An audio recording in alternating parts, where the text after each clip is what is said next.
கடந்த காலத்தில் எங்களுடைய தலைவர் தளபதி அவர்களுக்கு கட்டம் சரியில்லை, எனவே அவர் முதலமைச்சராக முடியாது என்று சொன்னார்கள். அதை தவிடு பொடியாக்கி முதலமைச்சரானவர் தலைவர் தளபதி அவர்கள். அதை போல தலைவர் தளபதி தொடர்ந்து நிச்சயமாக தமிழ்நாட்டினுடைய முதலமைச்சராக இன்றைய துணை முதலமைச்சர் உதயநிதி ஸ்டாலின் அவர்கள் வருவார்கள். அதில் எந்த விதமான சந்தேகமும் துளி அளவு கூட கிடையாது.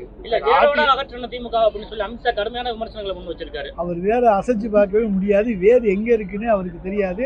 திமுகவினுடைய வேர் அவ்வளவு தூரம் ஆழமாக பாய்ந்திருக்கின்ற வேர். எனவே திமுகவினுடைய வேரை அவர் தேடி கண்டுபிடிப்பதே அமித்ஷாவாலே முடியாது. கருப்பு நடவடிக்கைகளில் ஈடுபடுறதுனாலதான் அந்த கருப்பு சட்டம்னு சொல்லிட்டு அந்த 30 நாள் சிறையில இருந்தா பதவி பறிக்கப்படுங்கிற சட்டத்தை எதுக்குறாங்க அப்படின்னு சொல்றாங்க. முதலமைச்சர் வந்து கருப்பு நடவடிக்கையில் ஈடுபடுறாருன்னு சொல்லியிருக்காங்க. அதாவது பாரதிய ஜனதா கட்சி ஆளுகிற மாநிலங்களில் இருக்கக்கூடிய முதல்வர்கள் மீது என்ன நடந்தது, அமித்ஷா அன்றைக்கு குஜராத்தினுடைய உள்துறை அமைச்சராக இருக்கிற பொழுது என்ன நடந்தது, எல்லாவற்றையும் சிந்தித்து பார்க்க வேண்டும். எனவே நீதிமன்றத்துடைய தீர்ப்பு இறுதியான ஒரு தீர்ப்பு. நாங்கள் நீதிமன்றத்தை நம்புகின்றவர்களே தவிர இவர்கள் கொண்டு வருகிற கருப்பு சட்டத்தை நம்புகின்றவர்கள் அல்ல. நிச்சயமாக அந்த சட்டம் நிறைவேறுவதற்கான வாய்ப்பு கிடையாது. தப்பித்தவறி நிறைவேறினாலும் நீதிமன்றத்தில் பல பாயிண்டுகளை வைத்து அந்த சட்டத்தை எங்களால் முறியடித்து காண்பிக்க எங்களுடைய வழக்கறிஞர்களால் முடியும். அந்த சட்டமே ஆகலையா, அது கமிட்டிக்கு தானே அனுப்பிச்சிருக்காங்க. சட்டம் வந்தா தானே, வந்த பிறகு பேசுவோம். அத்தைக்கு மீசம் இழைக்கட்டும். ஒரு கால் அவங்களே கூட விட்டு விடலாம், டிராப் பண்ணிடலாம். ஒரு பயமுறுத்துறது கூட போட்டிருக்கலாம். அதை பற்றி யாரை பயமுறுத்துன்னு பார்த்தா தெரியும். பிரதமர் மோடியும் அதே கருத்தை தான் சொல்றாரு. அதாவது கனவுகளை அவங்களோட சிறைக்கு சென்றால் அவங்களோட கனவுகள் தகர்ந்துன்றதுனாலதான் எதிர்கட்சிகள் இந்த சட்டத்தை வலுவா எதிர்க்கிறாங்க அப்படின்னு பிரதமர் மோடியும் கிண்டல் பண்ற விதமா பேசுறாரு. சார், நாங்கள் ஆட்சியில் இருக்கிறோம். என்ன, எங்களுடைய கனவுகள் என்பது மக்களுக்கான தேவைகளை நிறைவேற்ற வேண்டும் என்பதுதான் எங்களுடைய கனவுகள். அந்த கனவுகள் சுக்குநூறாக போகாது, நிறைவேறும். எனவே எங்களுக்கு தேர்தலை பற்றி பயம் கிடையாது. நாங்கள் மக்களை சந்தித்து ஆட்சிக்கு வர வேண்டும் என்று விரும்புகிறோம். அவர்கள் குறுக்கு வழியில் ஆட்சியில் இருப்பவர்களை ஏதாவது ஒரு பொய் காரணங்கள் சொல்லி வழக்குகளை சிக்க வைத்து அதன் மூலமாக அவர்களுடைய பதவியை பறித்து ஆட்சிக்கு வர முடியுமா என்று அவர்கள்தான் இன்றைக்கு பகல் கனவு கண்டு கொண்டிருக்கிறார்களே தவிர நாங்கள் பகல் கனவு காணவில்லை, இரவு கனவும் காணவில்லை. காண வேண்டிய அவசியமும் எங்களுக்கு கிடையாது. எங்களுடைய தலைவர் தளபதி திட்டங்களை முன்வைத்து மக்களை 2026 சட்டமன்ற தேர்தலில் அதிமுக பாஜக கூட்டணி 39% வாக்கு சதவீதத்தை பெற்று வெற்றி பெறும் அப்படின்னு சொல்லி அமித்ஷா சொல்லியிருக்காரு. அமித்ஷாவுடைய கணக்குக்கெல்லாம் நாங்கள் பதில் சொல்ல முடியாது. தமிழ்நாட்டினுடைய நிலவரம் அமித்ஷாவுக்கு தெரியவே தெரியாது. அகில இந்திய நிலவரம் வேறு, தமிழ்நாட்டினுடைய நிலவரம் வேறு என்பது அவருக்கு 2026 தேர்தல் மீண்டும் பாடம் புகட்டும். முதலமைச்சர் குறித்து நடிகர் விஜய் பேசியதற்கு பல்வேறு அரசியல் கட்சியும் கடுமையாக கண்டனம் தெரிவிச்சிருக்காங்க. எல்லா அரசியல் கட்சியுமே அந்த வார்த்தை தவறான வார்த்தைன்னு சொல்லியிருக்காங்க, கடும் கண்டனம் தெரிவிக்கிறாங்க. அதான் எல்லாருமே கண்டனம் தெரிவித்திருக்கிறார்கள், நீங்களே சொல்லிவிட்டீர்களே, அது போதும்.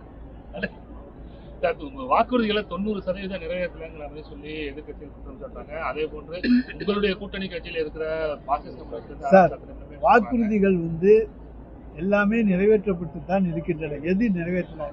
பள்ளிக்கு செல்ல வேண்டும் என்று சொன்னால் என்னென்ன தேவையோ அதையெல்லாம் செஞ்சுருக்கோம். இன்னும் சொல்ல போனால் புதுமை பெண் திட்டம், அதே போல் தமிழ் புதல்வன் திட்டம், காலைதோறும் காலை உணவு திட்டம், மகளிர் உரிமை திட்டம், மகளிருக்கு விடியல் பயண திட்டம், இப்படி அடுக்கி கொண்டே போகலாம். இப்படி எல்லா திட்டங்களும் போட்டதுக்கு பிறகு அது காதில் கேட்கலன்னு சொன்னால் அதுக்கு நாங்கள் பொறுப்பாக இருக்க முடியாது. மக்களுக்கு தெரியும்.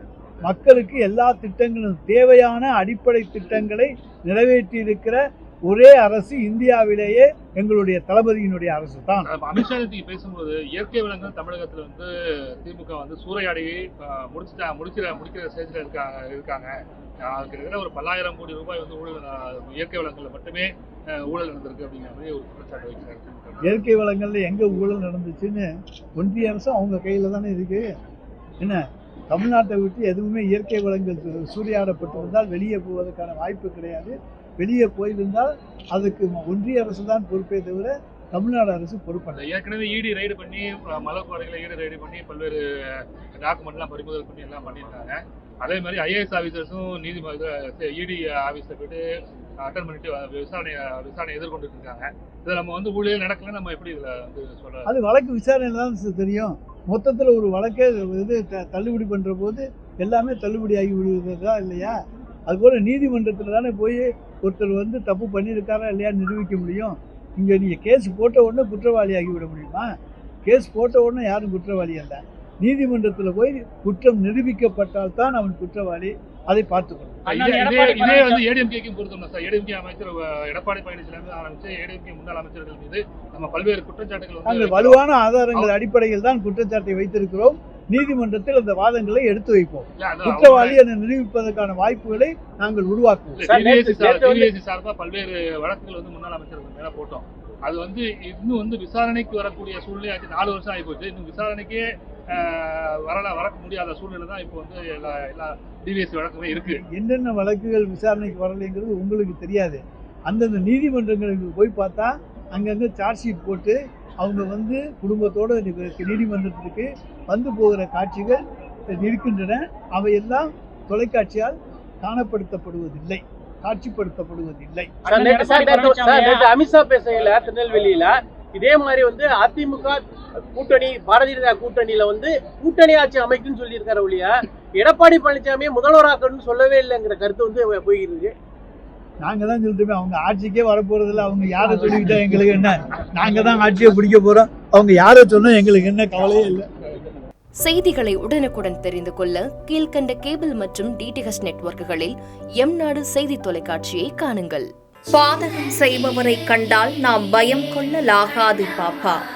மோதி மிதித்து விடு பாப்பா, அவர் முகத்தில் உமிழ்ந்து விடு பாப்பா.